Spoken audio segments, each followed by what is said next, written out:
sponsored by Ancora. This is your host, Ram Ganesan, speaking from New Jersey, and I'm joined by Tulio Siragusa in our Wednesday 10 a.m. Pacific segment. And Tulio is joining us from Los Angeles, California. And I have the pleasure of having Brad Hollister and Jason Swanson from SwanLeap joining us today from Madison, Wisconsin. Brad and Jason, welcome to DojoLIVE. Hey guys, thanks for having us. Good to be here.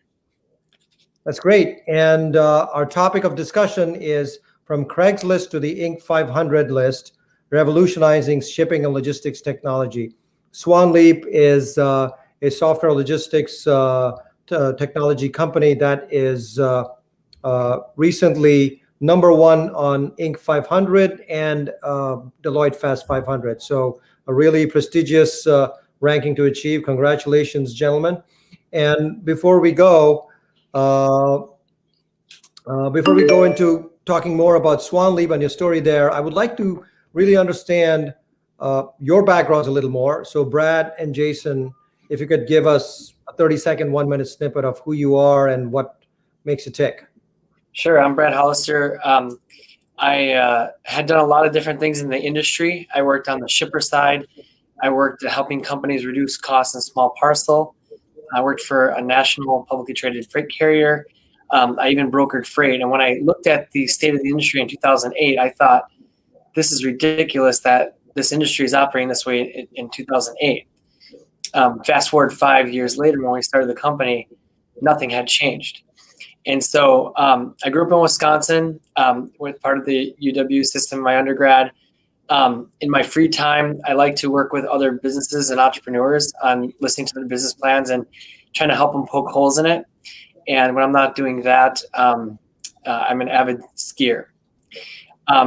So when we started this, this journey here, we really wanted to automate the way that shipping is done because there's so many inefficiencies in the manual processes and lack of visibility. So I knew what needed to happen, but I can't program anything. So I put an ad out on Craigslist because every programmer I've ever met is always the smartest programmer. Just ask them.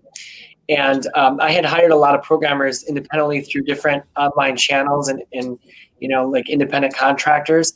And so they all were very full of themselves for the most part. And so I put an ad out just thinking this is how programmers communicate. And I said, I'm looking for the programmers best. On the show, don't feel bad. Yeah, exactly. Guys, don't feel offended. I'm not telling them anything they don't already know. They have coworkers or have mirror in there, for themselves. But right. I put an ad out there on Craigslist saying I need the smartest developer because I got a massive project to revolutionize the world. And that's how I met this guy. Had I not had all the experience with all those people, I wouldn't have realized how different Jason truly was in understanding, the complex, a complex new industry, in a very, very short amount of time. So that's how my side of the intro and how we got here and how Jason, Well, here's the good news. Now we get to hear from the smart guy. Yeah, that's right. That's right. The sales guy's done talking. Yeah. And so, Jason, over to you. So clearly, you guys did not meet on the ski slope. No. A Craigslist post. So was it like at a shady parking lot, like you guys doing the deal? No, I've been programming since I was 9 years old. Went to school for neuroscience. Worked on taking massive amounts of scientific data and figuring out really how to automate it. My parents were really entrepreneurial. They had a craft show business where we traveled across Wisconsin, going to different craft shows. So my dad instilled, the entrepreneurial spirit in me. So I worked at some biotechnology companies, really trying to figure out their problems, figure out how to automate that, figure out how to really crunch the mass amount of data that you need to actually solve problems in the scientific industry. So I'm always looking for, projects, back then. So I saw Brad's ad and I actually sent him a joke response at first. I'm like, okay, you're the smartest developer in the room. Yeah, I've heard that a million times. But then he actually came back with, hey, here's why. Here's what I'm trying to do. every physical object came from somewhere. How do you figure out how to move that efficiently? So I said, okay, I'll meet him at a restaurant. And we talked for like 10 hours straight. Here we are. So in my free time, I still like reading scientific articles, keeping up with the latest in biology and genetics and neuroscience. That's great. So, Craigslist is not for exchanging tchotchkes and used equipment. You actually... We're not worthy. We're not worthy. That's just amazing in terms of how that story originated from an idea to a friendship that has resulted in the #1 company in the Inc. 500 and the Deloitte Fast 500 list. So really, really great. So tell us how that business evolved. I'm curious to see, right? It started with a conversation in a restaurant, but what were the next steps that you took? And what were your struggles, right? Because it could not have all been #1, right? There was a journey of pain and sacrifice that must have kicked off from that conversation in the restaurant. So can you just share that entrepreneurial journey with our audience here?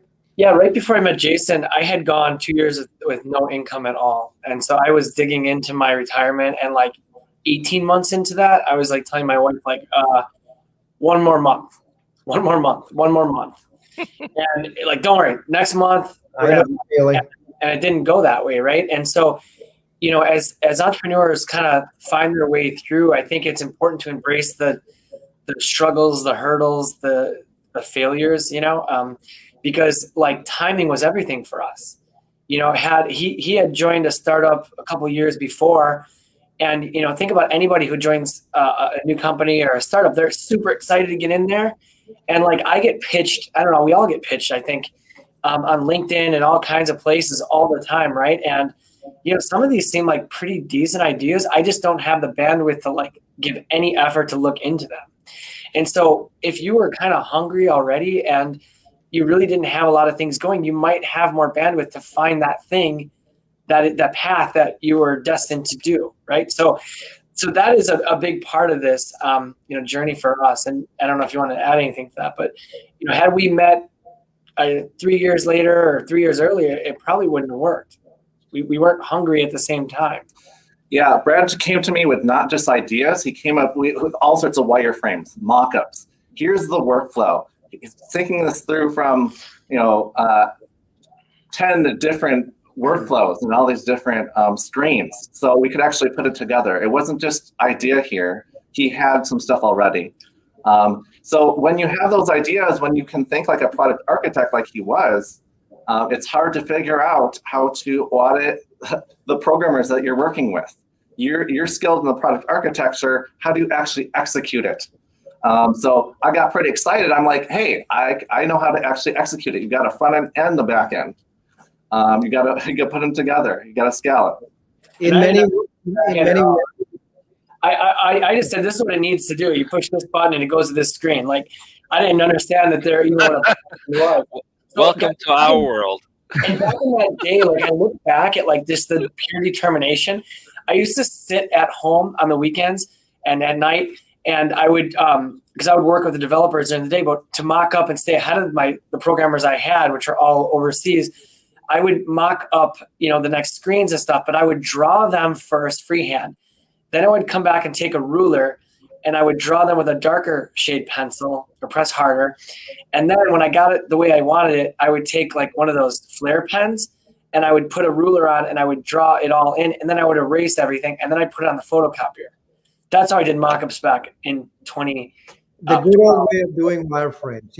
In many ways, napkin frames. Your relationship and your chemistry kind of draws parallels to me to the ultimate twosome of technology, Jobs and Wozniak. I'm pretty sure you've been called that. If you have not been, you just remind me of those two great people. And, I see a lot of that chemistry here. You're the business and product guy. He's the tech brains behind it. And I'm pretty sure there's a lot of that mutual respect and disagreement and honorable conversations that go on behind the scenes to come up with a product that has grown so well. So tell us a little about, how did this whole thing springboard? How did it take off? These were the difficult early days, right? dipping into your retirement funds. And I know with entrepreneurship, it's always about that, right? All the data, all the numbers look like, oh, you're not going to make it. But then you're like, one more month, one more week, one more product release. And then suddenly something clicks. So tell us a little about, what was that inflection point that created the leap for SwanLeap? Yeah, I think the biggest takeaway for me during this journey, before I mentioned the leap, was we were just determined to make it work for one customer and get paid, and then hire another customer. Got it. So, there was a point when during this process where it was going so poorly, guys. I couldn't get the product developed. I couldn't get it done. I didn't have a Jason. Okay, I didn't know why the programmers were failing. I couldn't manage them, and I had to sell a car. And I went over to my dad at the time was working third shift. And so I went over to their house. I met the buyer, in front of my parents' house because they lived on a busy highway. My dad comes out of the bedroom like at noon, and he's in his whitey tighties like all of our dads are, right? In his underwear. He's like, "What are you doing?" I heard noises, and I'm like, "Oh, I'm meeting someone for the car." And he's like, "Well, how's the business going?" I'm like, "Dad, it's not going good. It's not going good at all. And I got to sell the car, and I don't know what we're gonna do for rent." And he goes, "Well, if you would just stop messing around with that stupid computer all day and go out and get a job, you wouldn't have these money problems." That was my dad's advice to me. So to answer the question, though, I think it's really important for entrepreneurs to understand that if your business only needs money to work, it's not a business, it's an idea, okay? And that's what we did different. We listened to the market. We had a background, I had a background, I worked really hard. You become quite humble and quite good at what you do if you're not getting paid to do it, if you're not getting paid to go to work. You have to be sharp. You can't chase things. You have to focus. And I think that was what one of our secrets was to the success, was that we literally did the opposite of what Silicon Valley teaches you. Silicon Valley teaches you develop one product, and if it fits to this client, great. And if not, go to the next client. Well, we didn't have a sales force, so we didn't have that luxury. So we did something. We saw an opportunity in the market that was a little bit different. We made the product work for the first client, and then we got the next client. We made it work for them, and that's how we grew the company. Our functionality and our product roadmap is a direct reflection of the needs of our customers. There's a lot of really logical things that we get asked about. Do you have this? Yeah, well, we don't have it because no one's asked for it. Like, we don't have a mobile app. Where in a warehouse is a mobile app applicable? Well, maybe you could justify it if you had it. Maybe. And so that we've run our company that way. We run like a startup still, even though we're $200+ million in revenue. I mean, there's no place to hide at SwanLeap. Like, you have to produce, and you have to, we have to execute. We hold ourselves to that same standard. So I think that's really important as entrepreneurs are evaluating their businesses. If all you need is money to make your business work, you don't have a business. You have an idea. Right. And you have to work on the business, not just in the business. And if you're for the money, and I've seen this over and over again, right? Entrepreneurs who are just in it for the money have a wrong true north guiding them, and then they just lose their way because they're just chasing the dollar signs. And you had an idea, you had a passion, you had a problem that you knew needed to be solved, and then you went about putting together those wireframes and finding Jason. So that's just amazing. So Jason, how did you connect with this whole idea, and how did this scale for you on the tech side of the fence? Yeah, so initially it was about a month straight of meeting every day and really understanding these concepts, really understanding the hundreds of mock-ups that Brad did. I basically dropped everything. I took all my savings and worked 16 hours a day for an entire year to get the initial system up. So when you're working that much, you're basically thinking about it the whole time. You got everything going on in your brain here. In your sleep too, right? Yeah. The next step of doing that is to actually automate that. How do I mentor programmers? How do I teach programmers? How do I take people with potential and unlock their abilities? They might not even know they could do that. With the latest technology, you are getting exponential multipliers in how fast you can crank out features. So you really have the speed aspect that you need to master with that. And mentoring programmers, picking the latest technology, figuring out how to pick that technology, and really helping crank out these features initially for the initial clients and make them reusable. If you don't make them reusable, you turn into another dev shop. You got to figure out the features and figure out how to make them reusable so you can sell them to the next client as well. Build that IP. You know, and as imagine when you're going through this process, you've invested so much because you've proclaimed to yourself that you know better than the rest of the world with your idea. Okay, your idea is better than what else is out there, an improvement. So for us, and I think I speak for Jason, reaching the Inc. #1, the fast growing company in America, was more about that validation that all the sacrifices we made were for the right reasons. You know, like to us, I think as entrepreneurs, it wasn't about them chasing money. It was about chasing validation. We had an idea. We think Oracle, you're wrong. We think SAP, you're wrong. Here's why. And we're right. Are they frozen for you, Tulio? Oh, they're frozen for me too. So it must be on their end. Here, they're back. You're back. So we Please. lost you for a second. So quick question. So it's reminiscent to me of Link Canvas, where you validate through proof of concept with multiple clients till you hone in on what exactly you want to scale. So I'm curious, how did you eventually make the leap to go from validating, building essentially a solution based on the customer needs, to creating a roadmap? Did you ever go down the path of converting to a roadmap, or do you still do that customization across all the client base? How did you?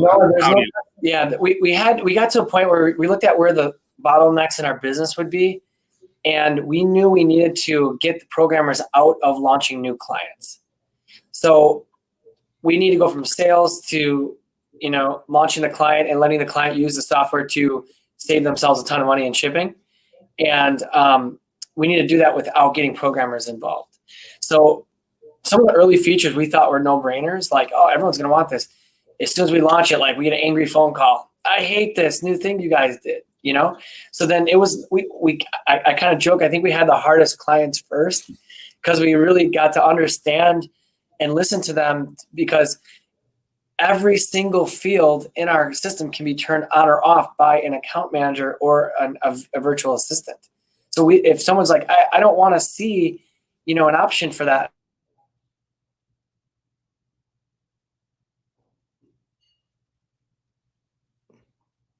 That is the level of architecture that Jason built, so that we could answer extreme customization in a matter of hours, not even days at this point. That's great. That looks like some deep software engineering best practices there, Jason, from what I can tell. Tell us a little about your tech team and your programming culture, or your overall company culture, right? So it's largely a tech company, but I'm pretty sure there's other pieces to the pie, right? There's shipping and logistics experts, there's product teams and customer service and sales. But at the core of it, you're a software technology company. So what is your hiring culture? What is it like to be a programmer at SwanLeap? What are you looking for? Who's your smartest programmer in the room, if you will? Yeah. So besides Jason. So we're looking for programmers who really want to utilize the latest technology. We want to figure out how to get those exponential increases. What are other companies doing? I listened to hundreds and hundreds of podcasts, and with the internet letting you see what architecture different companies are using, you can basically figure out what architecture you can use to build these things. You might need to have multiple databases for different parts of your system. Microservices where you need to decouple your front end from your back end. You might want customers who want to do your back end. So really keeping a read on this, getting programmers who are excited to keep up. There's a lot of enterprise programmers who actually don't want to keep up with that. It's just not interesting because it's scary. So we need to hire programmers who are sort of the opposite of that. They want to go into using the latest technology. They want to continue growing their careers. So in the early days, we used to say that we found the best employees were those that, had a chip on their shoulder, or that life kind of punched in the mouth already, right? Like our best programmer came to us and he was working a job stocking shelves in the third shift at Walmart. he didn't start programming till he came here. We recognized how smart he was, and he's still with us. And that's a person that really appreciated the opportunity, wanted to get into it, etc. Around the same time we hired him, or not long after, we had a really highly recommended new college graduate come. And this is a while ago too, and times have changed a bit. But he came and interviewed, and we liked him, and he was sharp and everything. But some of his requirements were an office and $100,000 and some in salary. And, we're a startup. No one's making that. And so we're like, we got this amazing programmer, that was making $20,000, and now we got this kid that's like got this entitlement. Like, so that's kind of been an underlying theme of people that like see what we're doing and like want to be like part of like kind of challenging the status quo, if you will, and being part of that. So that's been really exciting, to watch that grow. We also have had mixed reviews from our client base about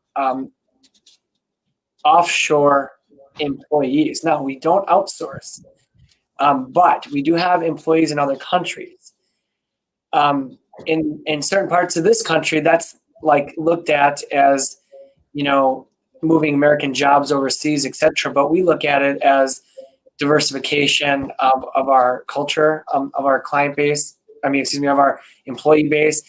We're looking at it from it was an accident, but, diversification in the, pandemic outbreaks, for example, or potentially like geographical challenges with weather or internet outages, there's a lot of benefit to being, spread out. And, as I think we've learned in the last year, we are a global society today, and our brothers and sisters across the oceans are every bit as important to those down the street from us in this current climate. So I love the most that what we've been able to do to enrich the lives of our overseas employees, and how thankful they are to come and work, and they put on the SwanLeap shirts.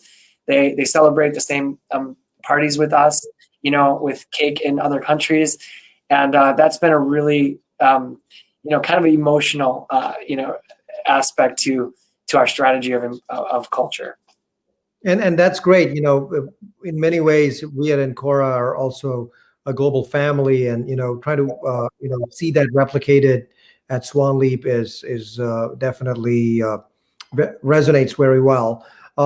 So I have two questions here. I guess they're kind of related. How did the pandemic work for you from a business standpoint? Did that affect it positively in a way? Because everything went to e-commerce, and everything went to shipping, and home delivery and curbside delivery and other things. Did that dramatically impact your business positively, or was it all before that? Did your growth happen before that, which I think it did? Yeah, the growth happened before the pandemic, and during the pandemic, our revenue really wasn't affected. However, what we found during the pandemic is that all companies, including our own, had to do more with less, right? Yep. Many areas were more busy for most companies, and they couldn't afford the same amount of people, or there's like one of our major clients shut down for a month, because there was a combination of protection from the pandemic of their employees, but also the disruption of their Chinese suppliers. So as China started to open back up,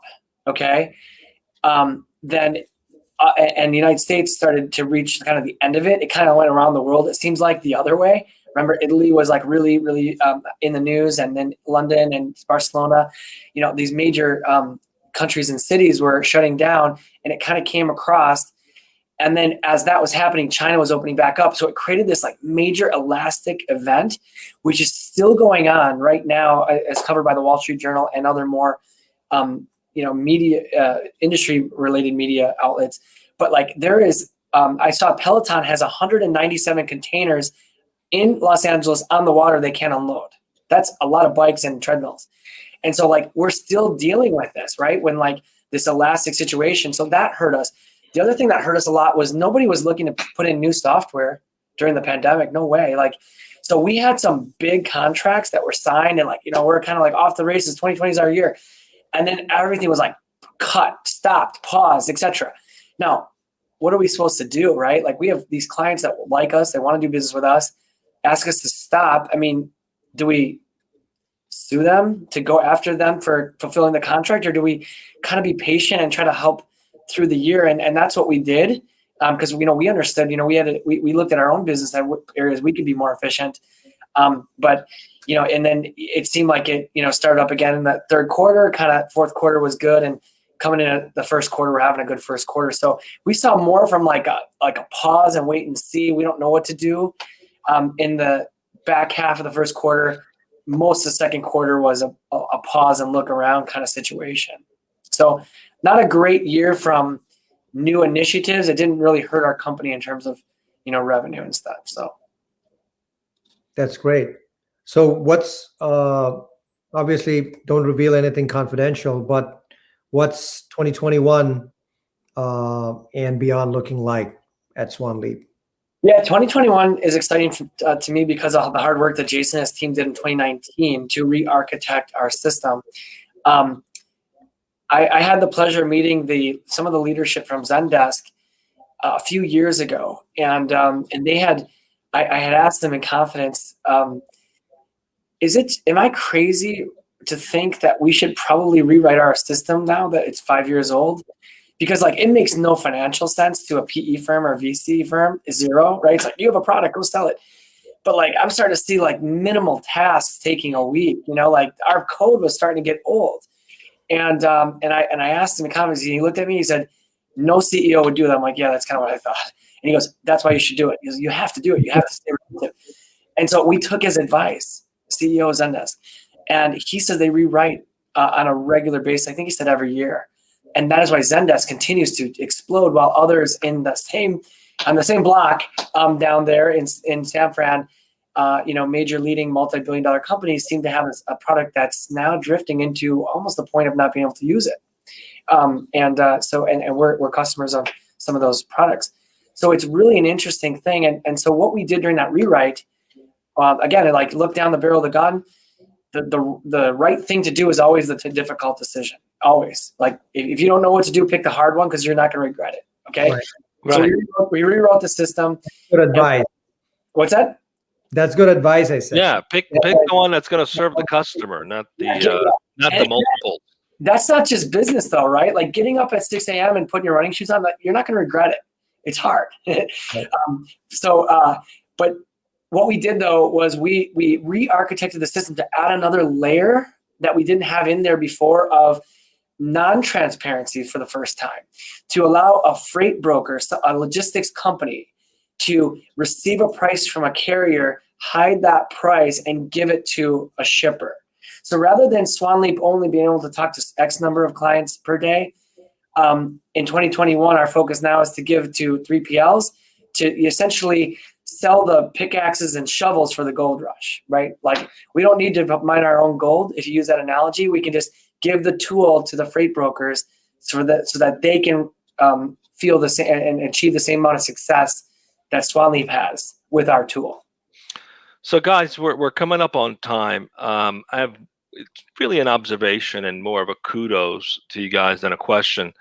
I've heard a few things that are not your typical conversation from Silicon Valley type companies, right? Driven by the VCs, driving towards multiples instead of really focusing on the customer. One thing I heard is you've built an environment where you can customize a solution within hours. And that to me sounds like a major departure from the typical software company thinking, which is, create a product, it's predictable, it's got a roadmap, because the less service you do, the more your multiples increase, right? I mean, that's been the conversation and narrative forever. But I'm hearing is the smart companies are figuring out how to use technology so they can be nimble and agile and actually help customize the solution within hours. Critical thing. Kudos for doing that. And the other thing I heard is give people an opportunity who are hungry and have desire and have grit and grace, not necessarily all the pedigree. And that served you guys well. So congratulations for that. It's amazing to hear these stories, and clearly the results speak for themselves. My question would be, in this whole journey of building this, what have you guys learned about yourselves? You want to go first? I got one that comes Sure. to mind. Yeah, really finding what you like to do so you can, what are you doing in your day? What are the habits that you're doing the same thing as you did from the last? So I really am a curious person. Keep finding a way to keep up to date with the latest technology and literally using that in a business sense, like, is my thing. I just love doing that. I'm able to work 16 hours a day to go and do things like that. And it's really finding your obsession really fuels you. If you don't have your obsession and you're getting burned out, you need to take a look at yourself and figure out what your obsession is. Be true to yourself also. Yeah, it's not work when you're having fun, right? Yeah. Brad, what about you? I think I've learned that your body and your mind is so much more, so much stronger than what you might think it is. And you can undergo a lot of stress and hard work, and more than is in your comfort zone. You have to get out your comfort zone to do anything great. And that does not just apply to business, it applies to everything. So we can't be thinking about, this is what I want to do in 6 months or a year, because you're going to learn a lot if your mind is open in that time and you're listening. So we've really focused on this 90-day outlook on our company, because we can't possibly make decisions for what the market's going to want, longer than that, in the horizon. But yet, at the same time, we need to be able to execute now on what ideas and opportunities are in front of us. So we were told in the early days that we need to raise a ton of money because we got something great and the window's open now. And we didn't listen to that, honestly. We thought we could do it and run through. So as good as our results have been, and saving companies a ton of money in shipping, we can't talk to people fast enough for us to realize the potential for how good this tool is that Jason built. So so those are the I guess the takeaways that that I have is you have to execute on whatever it is that you have in front of you today. You have to produce today. And sometimes producing means resting, but you have to design that. You have to have a plan to execute on what is in front of you. That's great. And you were true to yourselves and you listened to yourselves, your hearts, and applied your partnership to create SwanLeap and the story at SwanLeap. And we're out of time. I could keep going on and on. It's amazing to hear the story of true entrepreneurs from the ground up. We were just listening to Brad Hollister and Jason Swanson from SwanLeap and their story of how they started from a simple Craigslist post for a programmer to being #1 on Inc. 500 and Deloitte Fast 500. This is Ram Ganesan, your friendly co-host at DojoLIVE, sponsored by Encora, and I'm joined by Tulio Saragusa. Guys, stay with us as we go off the air. Just want to quickly announce at 12 p.m. Pacific, we have another show today with Chris Ellis of Audio Cardio. And then tomorrow we have one more show at 12 p.m. Pacific with Ariel Lopez of knack.io. So 2 more shows before the week is out. See you again in about an hour and a half. Stay safe.